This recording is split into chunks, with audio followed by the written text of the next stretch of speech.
রাষ্ট্রটি পর্যন্ত নিরাপদ হয়েছিল। এই দেশের মানুষ, গণতান্ত্রিককামী মানুষ তার ন্যায় কথা বলতে পারে নাই, তাদের মুখের ভাষা প্রয়োগ করতে পারে নাই।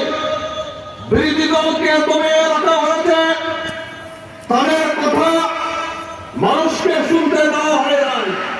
তার একমাত্র উদ্দেশ্য হলো তারা যে দুর্নীতি করছে, তারা যে কারাপশন করছে, রাষ্ট্রযন্ত্রকে ধ্বংস করছে, প্রত্যেকটা প্রতিষ্ঠানকে ধ্বংস করেছে এবং শিক্ষাঙ্গনকে তারা ধ্বংস করেছে, সর্বস্তরে ধ্বংস করে। তারা খেলতে হয়নি এই দেশের কোটি কোটি মিলিয়ন মিলিয়ন টাকা বিদেশে পাচার করেছে, এই দেশের মানুষকে অনিরাপদ করেছে। আজকে প্রত্যেকটা দ্রব্য